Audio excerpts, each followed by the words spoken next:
안녕하세요. 혹시 요즘 들어, 예전만큼 머리가 빨리 안 돌아가네? 아니, 새로운 걸 배우는 게 왜 이렇게 힘들지? 이런 생각 혹시 해보신 적 있으신가요? 네, 그런 생각들. 네, 나이가 들면서 좀 자연스럽게 들은 고민일 수 있는데요. 마침 딱 당신께서 공유해주신 뇌 회춘 프로젝트라는 아주 흥미로운 자료가 저희 손에 들어왔습니다. 아, 그 자료요? 네, 이게 그런 고민에 아주 정면으로 도전장을 내미는 내용이에요. 뇌는 멈추는 게 아니라 다시 젊어질 수 있다. 이렇게요. 그렇죠.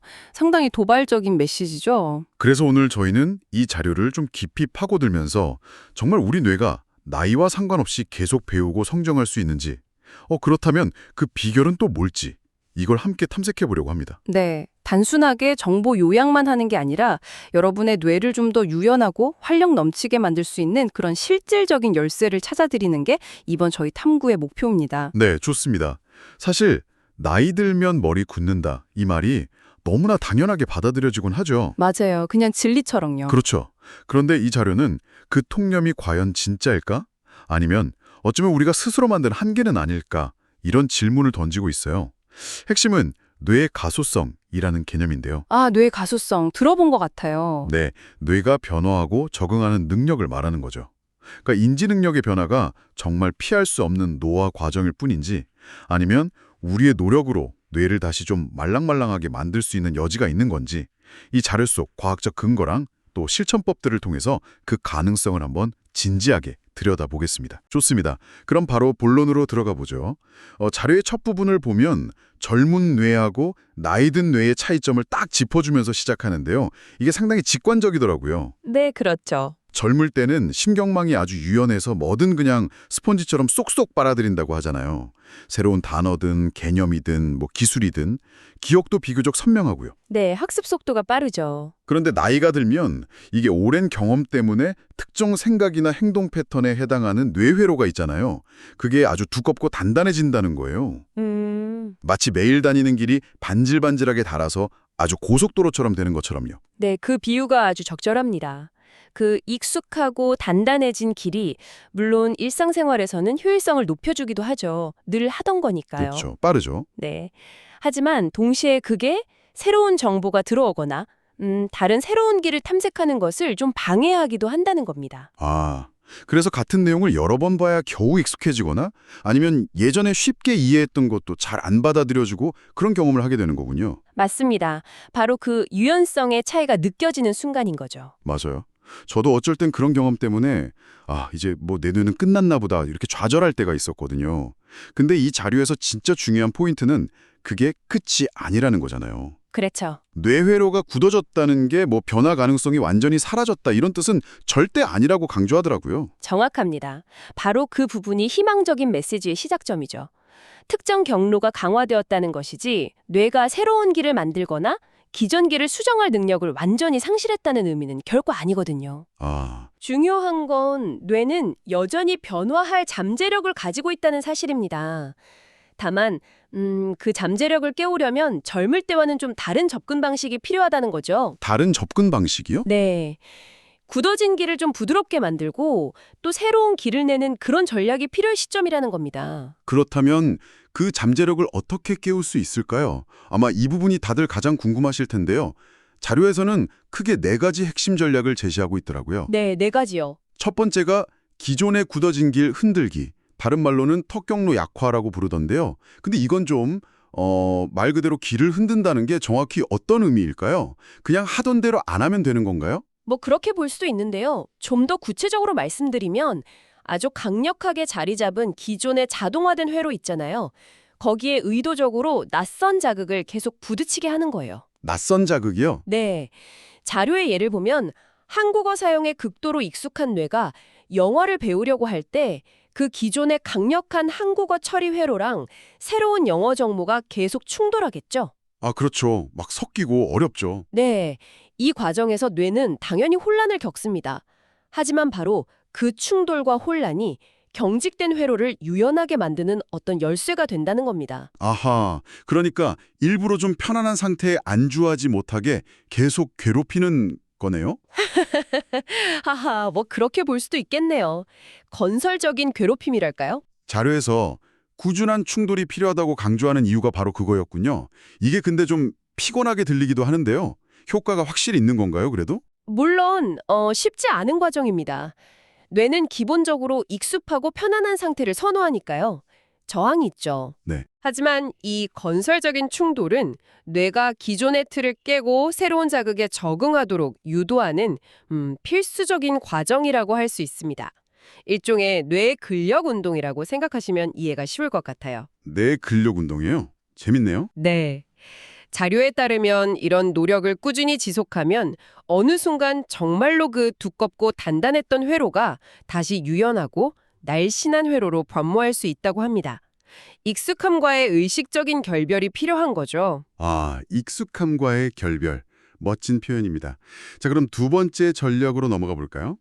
약한 연결고리 강화하기. 이건 또 어떤 의미일까요?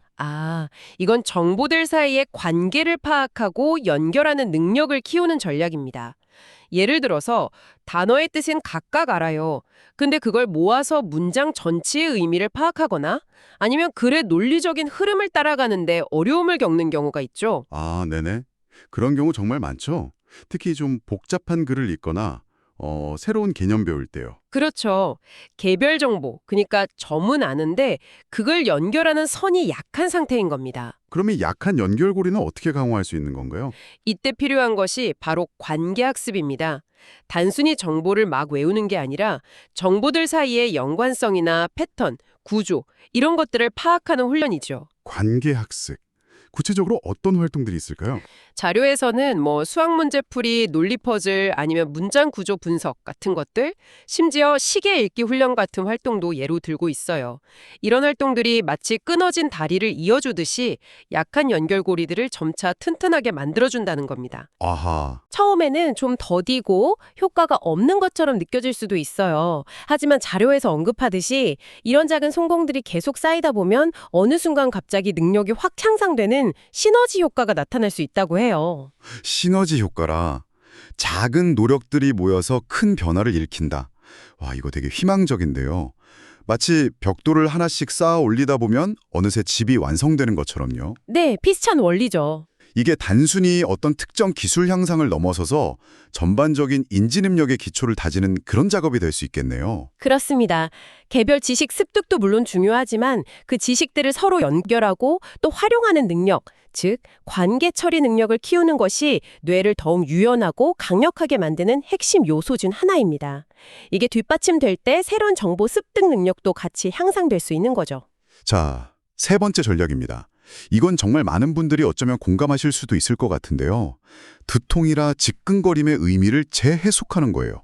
네. 이 부분 흥미롭죠. 보통 새로운 걸 배우거나 어려운 문제에 막 집중할 때 머리가 아프면 무리했나 보다, 뇌가 과부하 걸렸나 이렇게 생각하고 멈추거나 좀 부정적으로 생각하기 쉽잖아요. 그렇죠. 쉬어야 한다는 신호로 받아들이죠. 그런데 이 자료는 놀랍게도 그게 아니라고 말합니다. 이게 오히려 뇌가 성장하고 있다는 긍정적인 신호라고요. 이게 정말인가요? 네, 이 부분이 정말 흥미로우면서도 중요한 관점의 전환을 요구하는 지점입니다. 우리가 집중해서 무언가를 배울 때 뇌 속에서는 실제로 뉴런들이 새로운 연계를 만들고 기존 연결을 강화하고 이런 매우 활발한 전기화학적 변화가 일어나거든요. 눈에 보이지 않지만 엄청난 일이 벌어지는군요. 네, 에너지를 굉장히 많이 소모하는 과정이죠. 이때 느껴지는 약간의 피로감이나 측근거림은 바로 뇌가 열심히 공사 중이라는 신호일 수 있다는 겁니다. 비유하자면 운동하고 나서 근육통 느끼는 거랑 비슷하다고 할까요? 왜 근육통이라니? 와, 그렇게 생각하니까 머리 아픈 게 꼭 나쁜 것만은 아니겠네요. 그렇죠. 성장의 증거일 수 있죠. 그럼 머리가 아플 때는 어떻게 해야 할까요? 계속 밀어붙여야 하나요? 근육통처럼? 그건 아닙니다.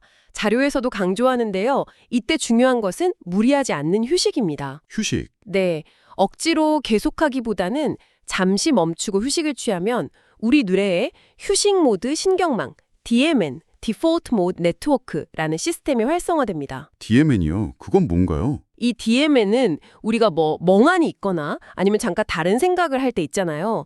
그때 마치 컴퓨터 백그라운드에서 프로그램이 조용히 돌아가듯이 방금 학습한 내용을 스스로 정리하고 분류하고 또 장기 기억으로 저장하는 아주 놀라운 역할을 합니다. 와, 쉬는 동안에도 뇌는 일하고 있었네요. 네, 새로운 신경 연결을 안정시키는 아주 중요한 시간인 거죠. 그러니 자료의 표현처럼 머리 아프다 이퀄 뇌가 성장 중이다 플러스 잠시 쉬면서 정리할 시간이구나 이렇게 받아들이는 것이 현명합니다.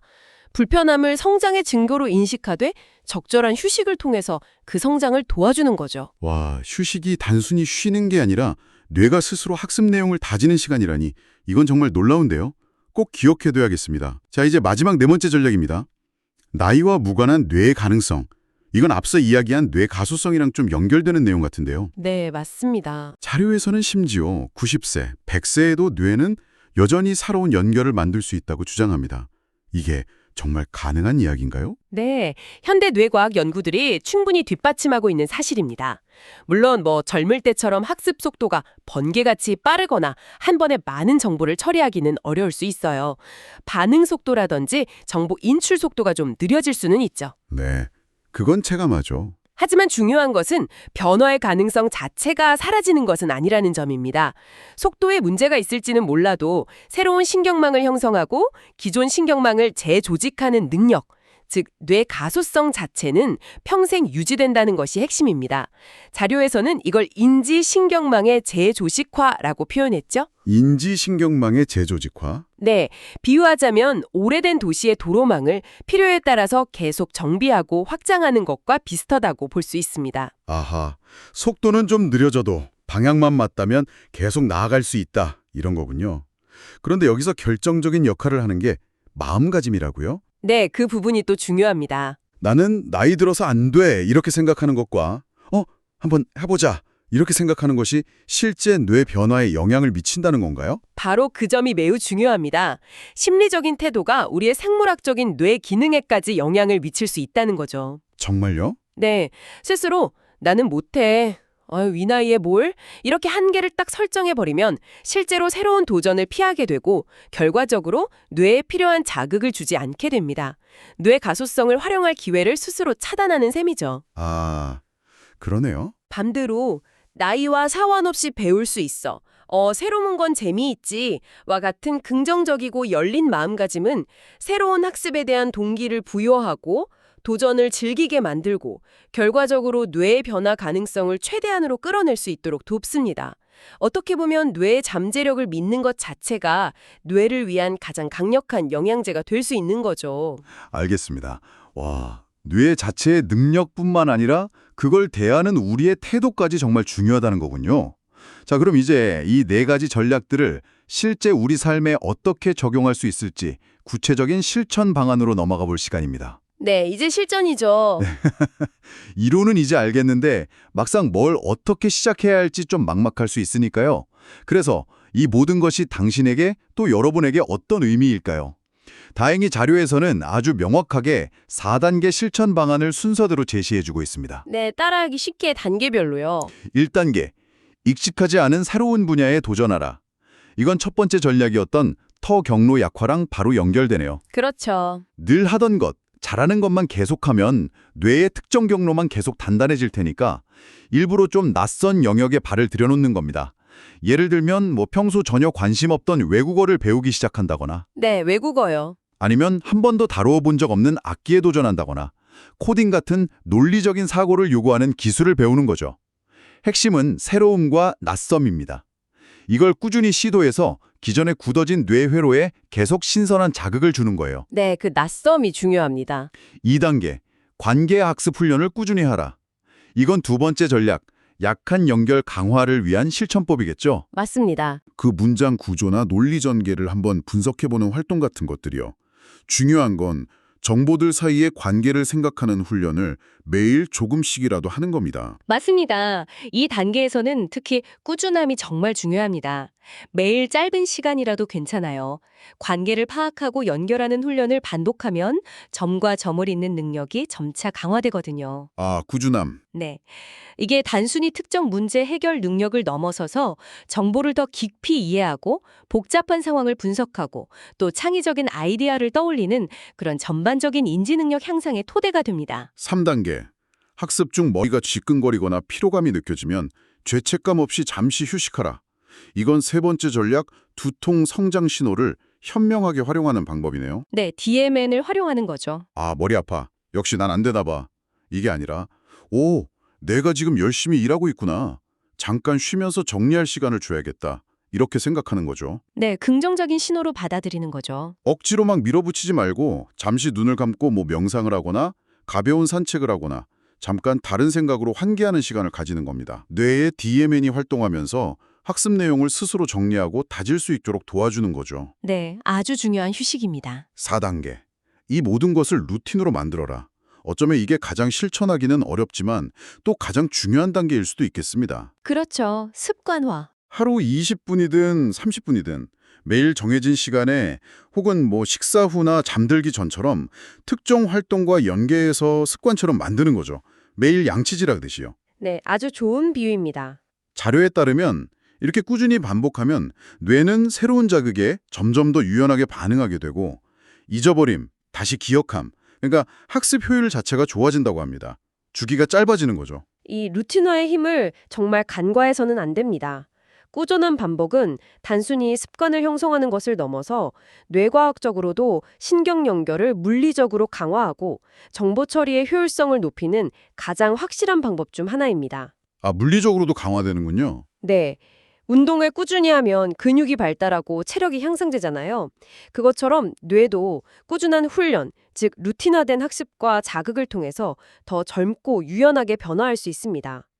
결국 이 4단계 실천 방안은 단순한 공부법이 아니라 뇌 자체를 적극적으로 관리하고 젊음을 유지하는 말 그대로 뇌 회춘 프로젝트를 내 손으로 직접 실천하는 과정인 셈입니다. 네, 오늘 저희는 당신께서 공유해 주신 뇌 회춘 프로젝트 자료를 통해서 나이가 들어도 우리의 뇌는 결코 멈추거나 쇠퇴하기만 하는 것이 아니라 끊임없이 변화하고 발전할 수 있는 놀라운 잠재력을 가지고 있다는 사실을 확인했습니다. 네, 아주 희망적인 메시지였죠.